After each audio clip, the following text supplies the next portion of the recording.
canhoteiros que nos salvaram. O Bolsonaro tá falando ao vivo. Vamos para lá, direto para Brasília. Eu não permiti a venda do Porto de Santos para a China. Eu não permiti que o parlamento brasileiro levasse avante um projeto para venda de terra para estrangeiro. Cada município, o equivalente a 20% da sua área pode ser vendido para outro país. Eu chamo isso de invasão silenciosa. A China vem tomando conta do Brasil.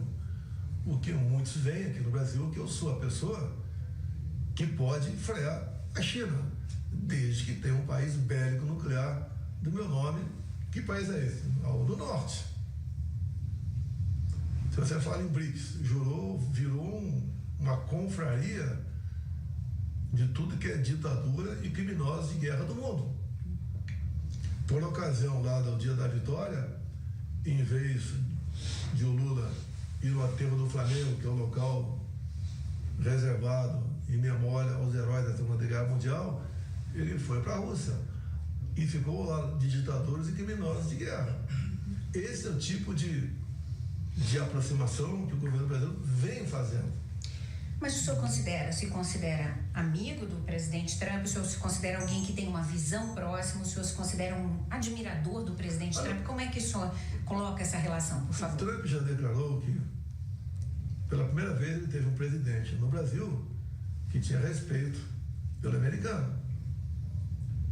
Nunca, no passado, é muito comum idiotas atacarem os Estados Unidos para conseguir aplauso de um público sem conhecimento.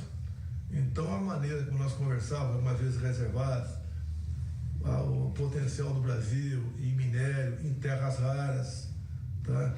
E locais para fazermos acordos de base americana, como Fernando Noronha, por exemplo. E se a China está pontuando a África, você tem que se preocupar.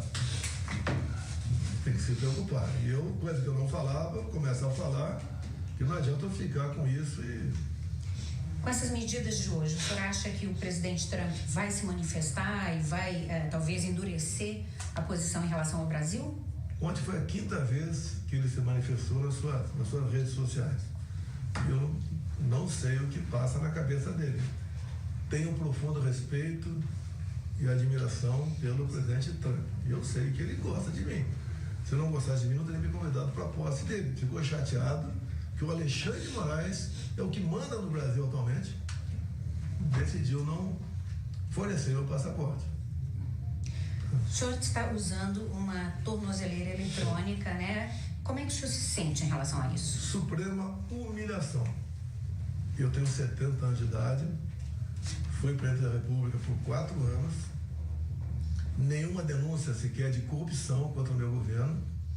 Momentos difíceis, como a pandemia, a guerra Rússia e Ucrânia, tivemos a crise hídrica enorme aqui no Brasil, e mesmo assim nós bem direcionamos a nossa economia, que é o carro-chefe do governo, é a sua economia. Tínhamos um excelente ministro, o Paulo Guedes, que assim como os outros tinha carta branca para trabalhar. Nós chegamos a botar a taxa Selic no início de 21 a 2%, agora está 15%. O agro tem uma dívida com essa taxa Selic em pouco tempo impagável, 1 trilhão e 200 bilhões de reais. Ou seja, e o Brasil está fechando o comércio com países democráticos. Nós estamos passando a ser dependente na economia apenas da China, ou quase que apenas da China. Quando isso vier a acontecer, a China vai botar o valor no que nós exportamos aqui. O senhor, nesse momento, está impedido de falar com o seu filho Eduardo. Como é que o senhor se sente em relação a isso?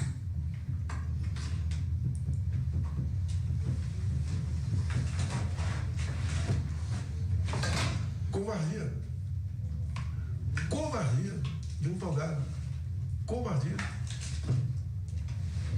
Até porque há poucos meses, a questão do passaporte, o Paulo Gonet, que é o chefe da Procuradoria da República, deu parecer contra a apreensão do passaporte do Eduardo, dizendo que o que ele estava fazendo nos Estados Unidos era lícito, e agora passou a ser isso. Por quê? Porque a ditadura está avançando no Brasil. Eles me acusavam de dar um golpe desde quando assumi o governo em 2019. Toda semana tinha pelo menos uma intervenção no Supremo Tribunal Federal, no governo federal. Você não vê nenhuma intervenção agora em 2 anos e meio. Muito pelo contrário. Houve intervenção agora na questão do IOF, para manter o IOF. Lá atrás, quando diminuir IPI de 4 mil produtos, a Alexandre de Moraes interferiu para não diminuir de alguns produtos. Completamente ambígua a decisão. Ou seja, é um magistrado, tem superpoderes. A gente costuma dizer que aquele cão pastor, né, quando sente o gosto de sangue da ovelha, você tem que tirá-lo, afastá-lo do rebanho. Esse é ele.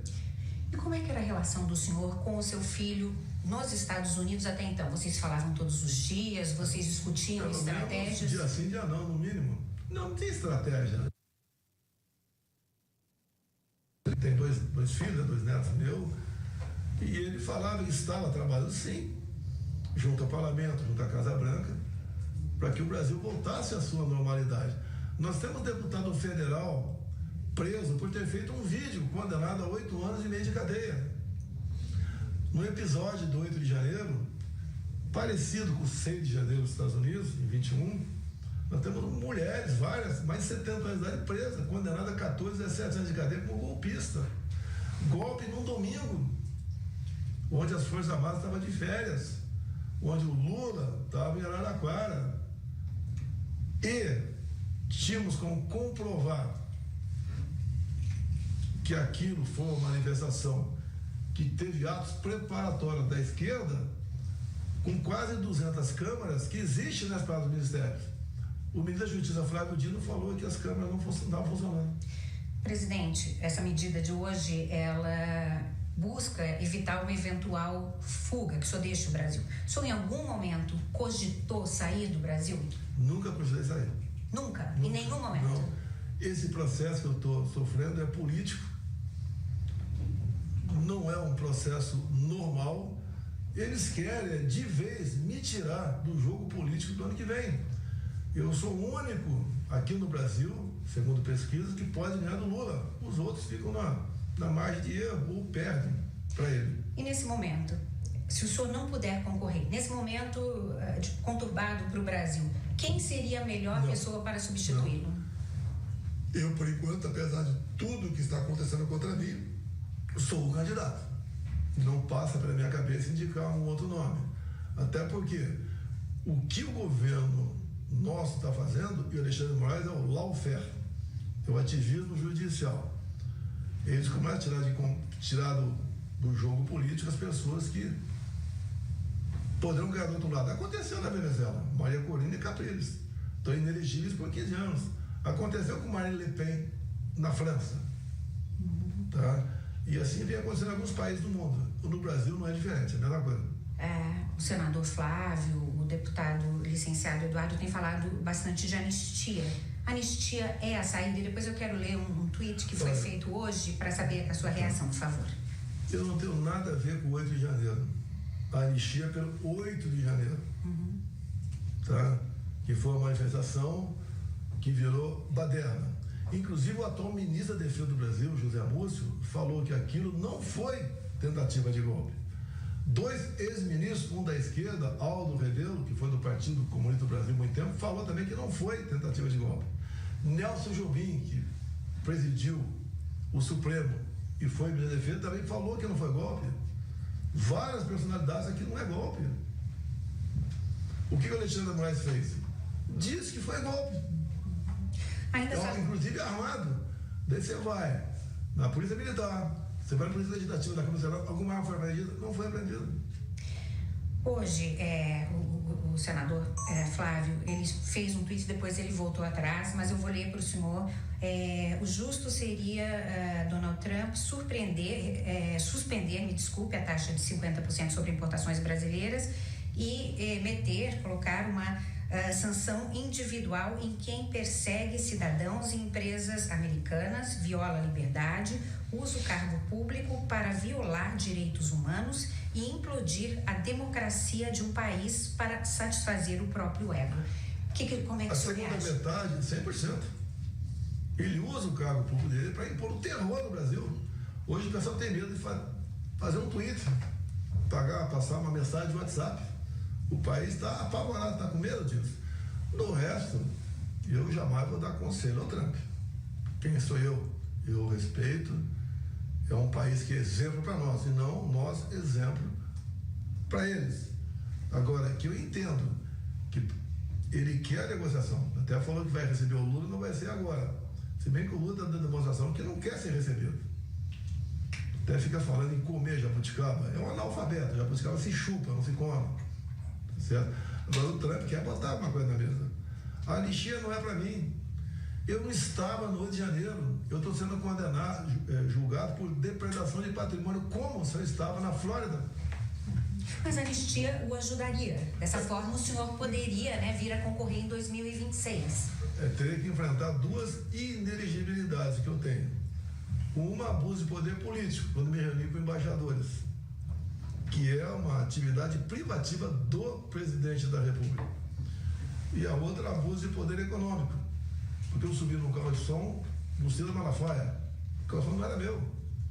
No 7 de setembro aqui, acabou o desfile, botei minha faixa lá para ser guardada e fui conversar com o povo.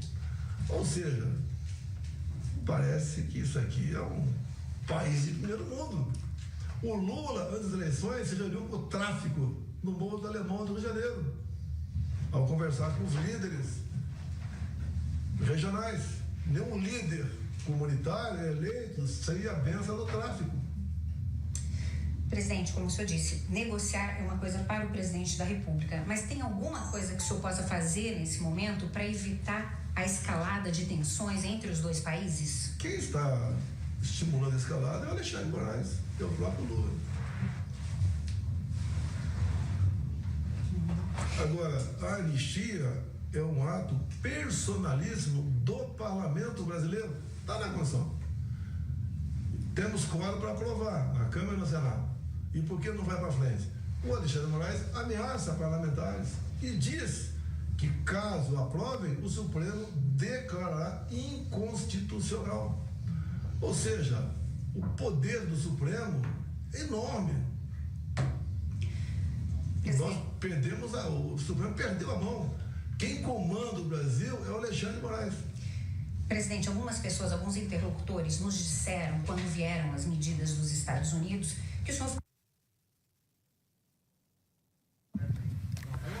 Mas que a expectativa de vocês naquele momento, então, era de uma medida em relação ao Supremo, possivelmente em relação ao ministro Alexandre de Moraes, mas não tarifas que pudessem aí colocar em risco as exportações brasileiras.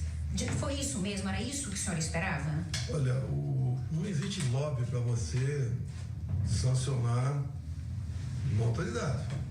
Não é um grupo que vai para os Estados Unidos conversando com gente do Departamento de Estado, com o Parlamento que vai. Tem que ter fatos. Existem fatos em abundância que Alexandre de Moraes não respeita os direitos humanos. Que ele manda prender uma brasileira com dupla nacionalidade em solo americano por ter dado uma tuitada em 2021. Ele multa aqui a Starlink para atingir Elon Musk. Ele bota o Elon Musk no inquérito dele, chamado inquérito das fake news dele. O senhor tocou num ponto muito interessante, que algumas pessoas, alguns embaixadores, ex-embaixadores com quem eu conversei essa semana, me disseram, olha, essa questão não é política, essa questão não é jurídica, essa questão não é nem econômica, é sobre as big techs. É como o Brasil está trabalhando, está tratando, as big techs. Qual a sua reação a essa afirmação? Censura. Nós temos a primeira emenda americana, que trata da liberdade de expressão. Aqui, não. Nós tínhamos na lei, no Marco Civil da Internet, artigo 19, a liberdade de expressão. E quando alguém extrapola, pode ser processado por calúnia, injúria e difamação. O Supremo jogou parte desse artigo inconstitucional e culpou, quer criminalizar o carteiro pelo conteúdo das cartas. Ou seja, o natural vai ser os Big Tech saírem do Brasil. Saírem do Brasil, mas isso não será um prejuízo para o Brasil? É lógico, para todo mundo. O teu comércio aqui em grande parte, é voltada aí para o Zap. Mas será um prejuízo para elas também? Para todo mundo, para toda a economia. Porque o Brasil é um mercado enorme que interessa a muita gente. O Pix, o senhor acha que vai haver alguma mudança no Pix? Falei contar do Pix. Foi no meu governo, novembro de 20. Nós criamos o Pix. Em plena pandemia. Porque o Supremo deu os poderes para os governadores decidir como se comportar diante da pandemia. Eu, como presidente, que deveria conduzir. Está na lei. O Supremo tirou isso de mim, jogou para governadores e prefeitos. Então, a maioria dos governadores, por exemplo, lançaram a campanha: fica em casa, a economia a gente vê depois. O Brasil ia quebrar. Eu falei contra isso. Eu dei exemplo como enfrentar o vírus. Mas o senhor acha que o Brasil deveria fazer alguma mudança no Pix agora? Não, está muito bem o Pix. Está muito bem. Por que o Pix incomoda, são então? empresas que mexem com cartão de crédito. Nós tínhamos o DOC, né? DOC e TED no Brasil, que ficava uma parte com os bancos, então os bancos não gostaram. Com o Pix meu, que eu não admiti qualquer taxa, os bancos perderam em torno de 20 bilhões de reais por ano. Lógico que os caras ficam contra mim. A Faria Lima assinou a carta pela democracia contra a minha pessoa nas eleições de 22. E eles achavam que com a voz do Lula iam ganhar mais. E estão apavorados agora com a fuga de capital do Brasil. Agora, o senhor sempre teve o apoio, por exemplo, do setor agro, um setor que pode ser muito afetado pelas tarifas de 50%. Como é que está a sua relação com os empresários desse setor nesse momento? Pelas mídias sociais, 80% continuam comigo. Agora, o Lula, os erros do Lula, ele sempre tenta culpar alguém. Então, das mídias sociais do Lula, eu não vou ter mais agora, o Lula vai ter. A minha, que mais interage no Brasil, tá? A gente conseguia mais que equilibrar. A gente ganhava o jogo da informação e não da desinformação. Como é que o senhor se sente agora sem ter acesso às mídias sociais? Covardia. Uma covardia. Isso não é democracia. Tirar a voz de uma pessoa não é democracia. Eu não estou condenado ainda. Respondo um processo sem pé nem cabeça. Caça às bruxas. O Trump não falaria isso sem ter conhecimento do que está acontecendo no Brasil. Tá? Agora, o senhor pretende recorrer para voltar a ter acesso às mídias sociais? Eu vou ver o que os advogados querem fazer, mas você não ganha nada. Você não adianta você recorrer, você não ganha nada. Mas eles pretendem recorrer dessas medidas? Eu vou conversar com os advogados, eles vão se preparar. Tá? Agora, isso aí é uma covardia. Como é que o senhor pretende se posicionar daqui para frente sem acesso às mídias sociais? Bem, nas medidas adotadas contra mim, né, eu não estou proibido de conversar com vocês. Eu dou matéria para vocês. Tá? Ontem mesmo, ontem, fui no Senado e quando eu desci, estava toda a imprensa brasileira e falei por uns 40 minutos. Eles me ouvem. Logicamente, nós sabemos que parte da imprensa nossa é de esquerda, mas me ouvem. E eu dou o recado que tem que ser dado. Não tem nada de corrupção no meu governo. Das medidas colocadas hoje, qual mais lhe surpreendeu? Não poder falar com meu filho. Foi a mais dolorida também? Ele deu qualquer manifestação em relação a isso? Ele já me emitiu uma nota, eu não tive conhecimento. Tem uma nota dele que já foi emitida. O senhor ainda não tive conhecimento. Mas as notas, o senhor pretende, através das notas, é dessa forma que o senhor vai manter o contato com ele? Eu não posso conversar nem com a esposa dele, que está lá nas medidas restritivas, né? Eu não posso conversar com terceiros em quem esteja no inquérito. Esse inquérito é exclusivo de Eduardo Bolsonaro. Ele está sendo acusado de atentar contra a soberania brasileira ao lado do Parlamento e Departamento de Estado dos Estados Unidos. Não tem cabimento. Você acha que alguém teria poder de convencer o governo Trump ou o Parlamento a tomar essa ou aquela medida? Não. Agora, ele é bem relacionado lá. Conhece mais dezenas de parlamentares, com gente do governo, tem uma certa liberdade com a família do Trump, tá certo? E é uma pessoa querida. O senhor teme ser preso mais hoje do que ontem? Quer dizer, essas medidas de hoje... Isso daí, a princípio, pelo que sentimento, que vai acontecer. E vai acontecer logo? O senhor acha que está se aproximando? Até o mês que vem. Até o mês que vem? Eu acredito que é o julgamento. Sim, mas tem um tempo, né, o julgamento. O senhor acha que até o final do ano... Mais ou menos 20 de agosto é o julgamento.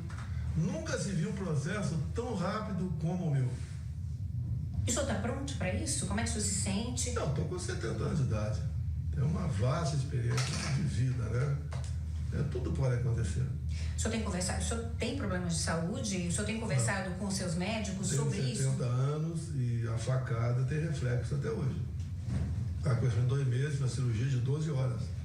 Obstrução intestinal. Isso está uma certa constância, tá? Agora, o sistema não me quer preso. O sistema me quer morto. Que eu preso, vou dar problema para eles. O senhor tem medo de morrer? Não, eu já passei por morte, mergulhando, saltando de paraquedas e na facada. Mas o senhor anda... Não, ninguém quer morrer. Eu acho que ninguém quer morrer. Não sei o suicídio aí, certo? Isso pode acontecer. Eu não sou imortal. Eu tenho consciência que sou mortal. E sempre digo uma obviedade, né? Quando o ser humano ele consegue entender que ele é mortal, ele muda seu comportamento. Eu acho que Alexandre de Moraes se julga imortal. Quanta maldade esse mês faz. Aquela senhora, Débora do Batom, com 2 filhos pequenos, 14 anos de cadeia, mais do que um homicida, mais que um estuprador, mais do que um traficante. É pessoal, é o que o Alexandre quer. Uma possibilidade, caso o senhor venha de fato a ser condenado, é que um eventual futuro presidente da República possa lhe dar anistia. Isso já chegou a ser conversado, por exemplo? Para mim, é para as pessoas que estão presas no Rio de Janeiro. O senhor não quer? Como é que eu posso ser condenado para o Rio de Janeiro se eu estava na Flórida? Não tem nenhuma mensagem no telefone de ninguém eu tocando para cá. Muito pelo contrário. O governo brasileiro, chamada ABIN, né, mandou mais de 30 informes para o GSI, que é o Gabinete de Segurança Nacional, que estava lá o general G. Dias, amicista de Dilma Rousseff e do Lula, dizendo que haveria manifestação violenta desde quinta-feira. Isso aconteceu no domingo. As imagens que o Flávio Dino escondeu tem de uma tropa de aproximadamente 300 da Força Nacional que poderia impedir isso e ficou num canto escondido. Houve um entra e sai no Ministério, no domingo, no Ministério do Flávio Dino da Justiça, de várias autoridades. Tudo programado. Só não foi perfeito o golpe da esquerda porque eu estava fora do Brasil. Mas o senhor se sente mais vulnerável hoje, dado que o senhor está sendo monitorado, dado que as suas relações foram interrompidas? O senhor tem um sentimento de maior vulnerabilidade diante da situação? Eu estou no cadafalso. A hora que o soberano Alexandre de Moraes achar que tem que chutar o banquinho, ele chuta. Queria voltar à questão do seu filho, Eduardo, né, com quem o senhor não pode falar agora. Ele voltará ao Brasil? Não, acredito que não. Se ele voltar, vai ser preso.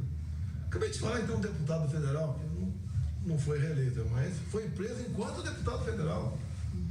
Temos a deputada mais votada do Brasil, autoexilada, na Itália. A palavra dela contra um hacker valeu a palavra do hacker. A palavra de um contra o outro sem prova vale 10 anos de cadeia. Presidente, caso o Eduardo fique nos Estados Unidos, como é que o senhor vê o futuro político dele? Ele poderá vir a buscar uma carreira política nos Estados Unidos? O que acontece daqui para frente? O Eduardo é um garoto inteligente, fala inglês muito bem, fala espanhol, domina o árabe, tem um bom relacionamento com o governo americano. Eu acredito que ele vai buscar, né, uma alternativa de se tornar um cidadão americano e não volta mais para cá. Enquanto Alexandre de Moraes tiver poder de prender, que ele bem entender, como deteve Jason Miller por 3 horas em 2021 no aeroporto aqui. E o senhor apoia integralmente toda a ação do deputado nos Estados Unidos? Não, ele é uma pessoa responsável, tá? Apoia, sim, as decisões dele. Ele está lutando por liberdade no nosso país. Ele, no meu entender, é um herói. A primeira-dama, Michele, também está seguindo carreira política. Ela provavelmente será candidata ao Senado, correto? Sim. Isso já está decidido que ela será candidata ao Senado? Em pesquisas, ela fica na frente do Lula aqui no Brasil também. mas ela tem uma vida bastante discreta no tocante à política. E como é que ela se sentiu hoje? Ela estava em casa, imagino, na hora que houve... Como eu não vou mentir para você, eu não vou te responder. Uhum. E como é que o senhor vê, quais serão os seus próximos passos daqui para frente diante dessa situação de hoje? Bem, temos uma realidade pela frente, data marcada do julgamento. Julgamento, toda a imprensa diz aqui com carta marcada, estou condenado, 40 anos de cadeia. O senhor se sente emocionalmente pronto para isso? Hoje eu enfrentei muita coisa na minha vida. Caso o senhor não possa concorrer a essas eleições, o senhor pensaria em outras eleições no futuro? Depende, estou com 70 anos, tem um problema da facada, depende. Eu quero continuar servindo o meu Brasil. É o que o Trump disse. Falando ainda da questão da política, né? Nós vemos que o apoio à direita caiu desde as tarifas. O senhor não teme que o apoio continue caindo? Olha só, não se acredita muito em pesquisa aqui. Elas dizem mais ou menos o que está acontecendo. A SECOM, a Secretaria de Comunicação do governo Lula, está gastando dezenas de milhões com influenciadores, que inclusive entram na presidência da República, lá no prédio, são filmados.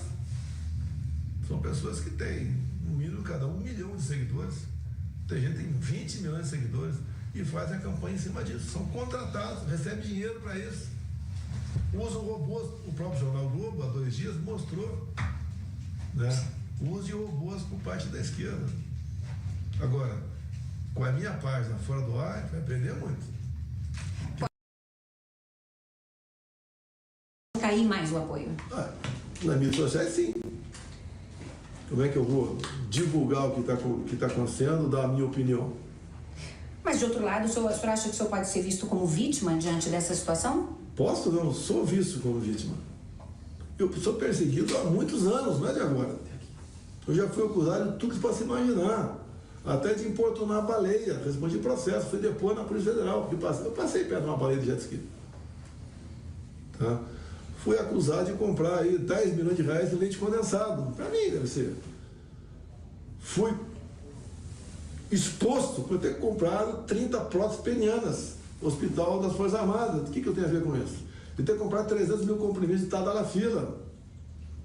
É o tempo todo. De ter comprado mais de 100 imóveis numa região de São Paulo. Eles tiveram o cuidado de ir em cartório, pegaram 11 parentes meus, desde 1990 até 2020, 31 anos, tudo que esses 11 parentes compraram, botava como se tivesse recebido dinheiro meu. Como? Você nunca foi líder de governo, nunca tive um ministério comigo, nunca tive um cargo público comigo. Zero. Presidente, mais cedo, durante a nossa entrevista, o senhor disse que nunca cogitou fugir, nunca cogitou sair do Brasil. Alguém lhe disse que o senhor deveria? Olha, quando você está conversando com amigos, né, cada um fala uma coisa. Fala as coisas mais absurdas muitas vezes. Mas chegava a sugerir para o senhor. Eu tenho que enfrentar, porque eu preso aqui, você é um problema para esse cara, que o Brasil está afundando na economia. É mais uma prova que você não tem democracia no Brasil. Você não tem um amplo direito de defesa. O que é o devido processo legal? Repito, eu tinha que ser julgado, assim como o pessoal que está preso aí, na primeira instância. O Lula foi julgado na 13ª Vara Federal lá em Curitiba, é o que tinha que fazer. E quando anularam os processos, diz que a vara tinha que ser no DF, ia começar tudo de novo. Ontem, em pronunciamento em cadeia nacional, o presidente Lula disse que essa situação é criada por alguns políticos, ele não citou nomes, e disse que esses políticos são traidores da pátria. Como é que o senhor recebeu, quando o senhor, imagino que o senhor estivesse assistindo, como é que o senhor viu essa declaração? O presidente que está ao lado de ditadores sanguinários, que está ao lado do Irã, do Hamas, não tem moral para falar nada. Vamos supor que venha uma tarifa para a Venezuela. O povo deve ir às ruas para defender Nicolás Maduro? Agora, é difícil você tratar com a verdade, mas nós sempre tratamos com a verdade. Eu fiz minha campanha em 2018, uma passagem bíblica, João 8,32. E conhecereis a verdade vos libertará. Hoje eu conheço. Muito bem, nós estamos transmitindo aqui ao vivo, direto de Brasília, uma reportagem, uma entrevista exclusiva aí pela Reuters com Jair Bolsonaro. Eu tenho que fazer um break para a rede Jovem Pan de rádio e a gente continua nas plataformas. Vamos lá. Esse atual governo não joga nas 4 linhas. Ontem, coincidentemente, o senhor recebeu mais uma carta direta do presidente Trump, que o senhor respondeu, foi a quinta, né? Respondeu em vídeo, né? Como é que o senhor se sentiu quando o senhor viu a carta, quando o senhor leu a carta? Eu sou um ex. Repito, na posse dele, 4 chefes de Estado foram convidados. E eu, numa situação de ex, ele tem um carinho especial por mim. Ele despertou, eu despertei a confiança nele, em mim. Como disse, fizemos, nas minhas idas dos Estados Unidos, algumas reuniões reservadas. Eu não passo para ninguém o que aconteceu. Eu tenho um carinho especial por ele também. Tenho gratidão da forma como nos tratou. Tudo que foi possível, conversamos, eu fui atendido. Lamentavelmente, a Covid nos pegou. Tá? O vírus causou um terror no Brasil. Li as 513 páginas do Parlamento dos Estados Unidos sobre a vacina e suas consequências. É estarrecedor. E no Brasil ainda, alguns defendem a vacina. Uma vacina que não passou pela 3ª fase ainda, não passou por animais ainda. É que mexe no DNA das pessoas. Não quero entrar em mais detalhes, mas segundo esse relatório, deve ser lido por todos, para poder discutir essa questão. Mas, no Brasil, você não pode discutir certas coisas. Urna eletrônica, vírus. E se o senhor encontrasse hoje, agora, com o presidente Trump, neste momento, o que é que o senhor lhe diria? Como é que seria a sua atitude em relação a ele? Eu não falo inglês. Tá? Não imagino, para mim seria motivo de satisfação, de alegria, ok? Dado o nosso passado. Eu acredito que ele torce por mim por ocasião das eleições do ano que vem. O Alexandre de Moraes dobrou a aposta. Parece que essa medida de hoje, da tornozeleira, entre outras medidas restritivas, é para dar uma resposta pela 5ª vez que o Trump cita o meu nome. Fala que eu sou honesto. Fala que esse processo é uma caça às bruxas. E é verdade. Que golpe é esse? Até eu conversando com um colega de Israel há pouco tempo, né? Falou, que golpe é esse que o Mossad não estava sabendo? Ou seja, querem nos condenar via lawfare para nos tirar do jogo político ano que vem. O Lula, sem eu, ele ganha a eleição em qualquer um. Sem o senhor acha que o Lula ganha a eleição? Ganha a eleição. Ele tem a máquina na mão, usa a máquina, não interessa das consequências, coisa que eu não fiz. Eu tive um governo com teto de gastos, decidido na Constituição. Quando o TSE anunciou o resultado das eleições, na transição, apresentou com o parlamento e acabou com o teto de gastos. Então não seria melhor, neste momento, já definir um candidato da direita, para que este candidato tenha condições de fazer uma campanha mais forte, aí tem 1 ano e meio pela frente? Que injustiça eu não poder concorrer. Que injustiça me chamar de golpista. Eu não posso ceder a isso. Eu sou o candidato. E aquele que, apesar de todos os ataques, está na frente do Lula. Eu tenho pesquisa de poucas semanas me dando 20 pontos na frente do Lula. Isso que nos apavora. Se eu tivesse 3, 4%, talvez nem você estivesse me entrevistando. Se o senhor voltar a ser presidente, o que é que o senhor fará de diferente do que fez no primeiro mandato? Você sempre tem o que melhorar. Como o Trump voltando, tem o que melhorar. Eu fui um presidente que escolheu os seus ministros, não aceitei a imposição de partidos políticos. Acredito que os ministros ditos palacianos, que são 4, né, tinham que ter um maior conhecimento de política, e não técnico, né, apenas como botei. Errei por aí. Tinha que ter gente mais experiente na parte política. Na parte técnica, nós fomos aí nota 9. O senhor citou rapidamente o segundo mandato do presidente Trump. O senhor acha que ele está fazendo coisas certas? Ele está buscando uma guerra tarifária com o resto do mundo. Como é que o senhor vê essa postura do presidente Trump? Ele está buscando não uma guerra tarifária, mas uma contrapartida. a relação com a China. Se você não taxar alguma coisa, a China invade o mundo com seus produtos. O senhor acha que ele está fazendo um bom governo? Eu acho excelente governo. Por outro lado, né, o que nós podemos falar dos Estados Unidos? Compare as duas economias. Tem estado americano que tem o PIB maior que o Brasil. E ele está fazendo um governo, faça a América grande novamente. Nosso tempo está acabando. Presidente, eu quero fazer uma última pergunta. Eu sei que alguns repórteres hoje pediram para ver a tornozeleira eletrônica, o senhor disse não. Por quê? O senhor Eu se vou sente... mostrar que isso é uma humilhação. Talvez eu mostre no futuro, mas a humilhação. Esse é o objetivo do Alexandre Moraes. Requinte de crueldade. Quando você prende a Débora, pelo caso do batom, com 2 filhos pequenos em casa, isso é crueldade. O senhor resistiu em algum momento a colocar a tornozeleira? Não, sem problema nenhum. Não é uma ação da Polícia Federal, é do Alexandre Moraes. Ele quer me tirar, agora, não eu apenas, né?